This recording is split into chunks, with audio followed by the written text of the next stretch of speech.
Fighting in again. Luton a yard quicker than Arsenal at the moment.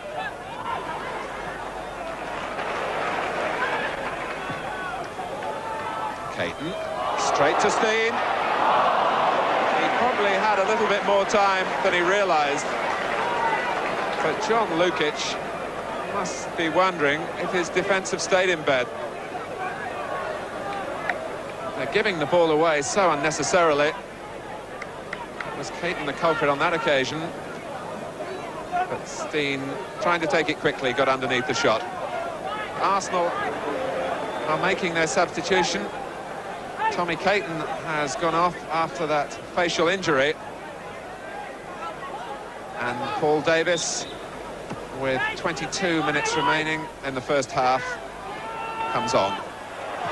Peter Nicholas, Steen, Priest, left unattended. Harford waiting unmarked at the far post, and Anderson ruled that he handled intentionally. He was very close to David Priest.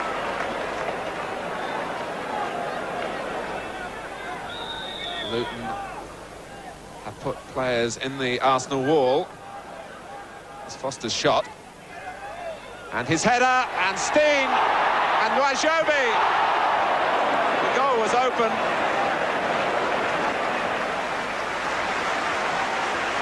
After Foster had knocked the ball down perfectly for Steen. Good block by Lukic.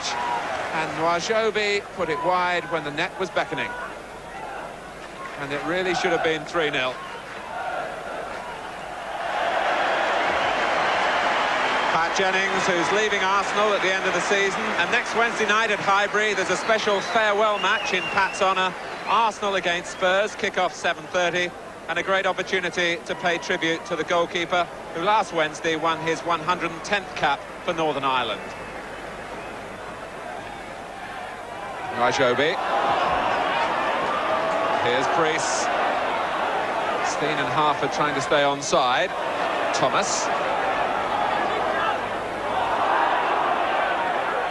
Robson has to concede the corner.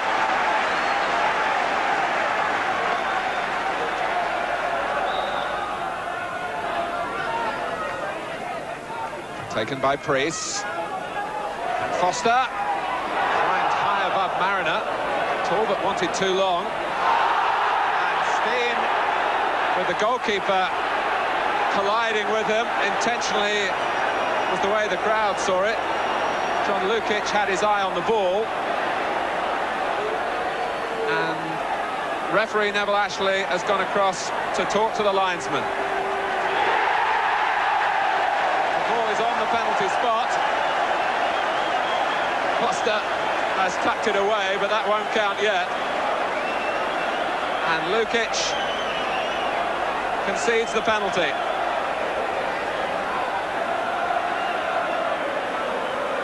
The ball had looped up high, and Lukic was straying far from home to try and claim it. Now Harford scored a penalty against Manchester United here recently. He has the job again. And he scores again.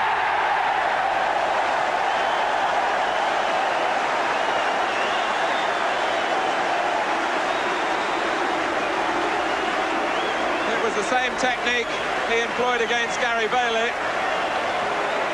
And Lukic went the wrong way. Harford second, Luton's third. And a 3-goal cushion 5 minutes into the second half.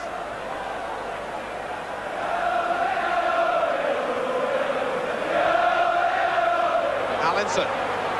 Luton's caught for a moment, still celebrating. And Seeley needing a second bite at it. Paul Davis was the Arsenal player trying to meet the cross. And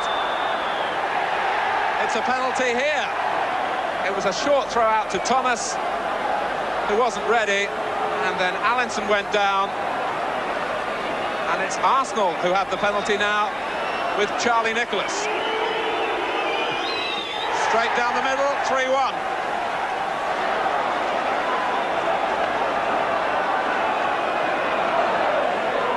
Arsenal have a poor track record with penalties this season, but Nicholas made no mistake.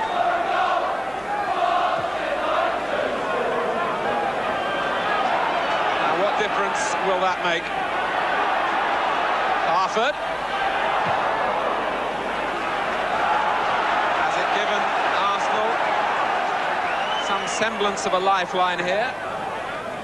Steen. Lukic started to come and hesitated. Sansom sold him short in the end, and the goalkeeper redeemed the situation from Nwajobi.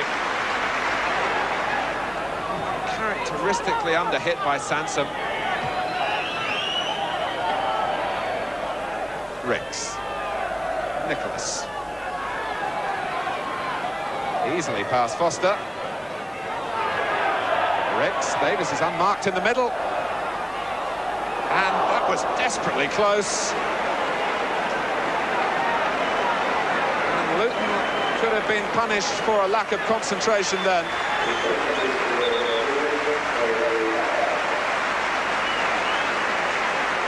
Paul Davis with a header that just drifted wide. Well, a 3-1 victory then for Luton. A timely one too, because every team beneath them lost yesterday. Stoke down, Sunderland almost doomed. It's still anybody's guess who'll also go down. One crucial game tomorrow, though, clearly is West Ham against Norwich City at Upton Park. Well, Arsenal certainly lost ground in that race for a place in Europe. Overall, it was a poor performance by them. From the moment Mick Harford scored that quick goal for Luton, in fact, they never really looked in it. And manager Don Howe was in a pretty prickly mood after the game. We started off absolutely abysmal. I mean, they get a goal after kind of a couple of minutes. And good luck to them, that's what it's about. I mean, you warn them of the dangers of the first 10 minutes. I think it's an old saying in football management, what's the first 10 minutes? They get down the left wing and Priest gets a crossing and Hartford and a couple of more players are in there and it looks as though we're not going for it and the ball's in the net. So it's a great start for them and a poor start for us. Do you question the attitude of your players? Yes, I do. Yes, I do. Very much so.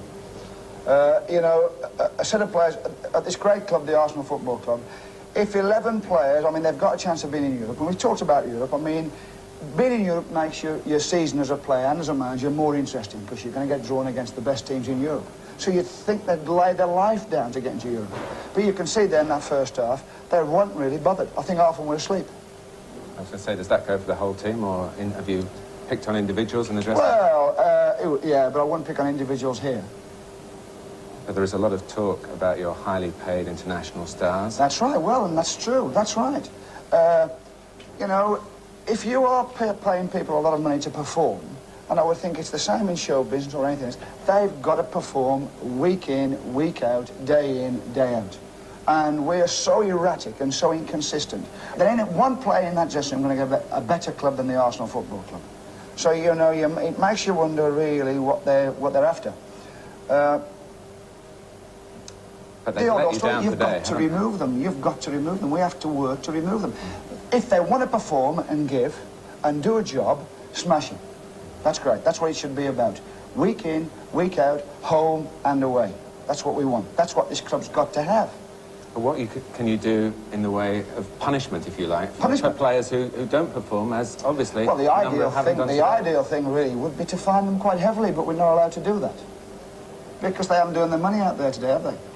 You know, I think a lot of people would have thought that, yeah. Well, that's right. I mean, they really should be embarrassed to go and pick their money up next Thursday. And I've told them that. And I have to go along the line. I should be embarrassed about picking my money up. I mean, let's get it right. It'll always come down to me in the end as well, and rightly so, because I'm the bloke who makes the decisions. I'm the bloke who has to get them perform. But sometimes I just wish we could be a little bit stronger now with players. You know, I think life is too comfortable for them. I think there's inconsistencies in the game. And not only at the Arsenal, I think it's in lots of clubs. Fascinating stuff. Don Howe then really putting the record straight to Martin Tyler. Well, that's it for this week. Don then pretty unhappy with that Arsenal performance. Unlike Luton's manager David Pleat, delighted with the points, of course, and afterwards he laid it on the line about his striker, Mick Harford, a striker seeking to catch the eye of Bobby Robson. Good afternoon. In the last 15 games, he has been, and I don't like to praise people too much or too many superlatives, he has been the best centre-forward in the First Division over the last 3 months. Nwajobi, Hill and Harford in the middle, and Harford! No wonder David Pleat is singing his praises.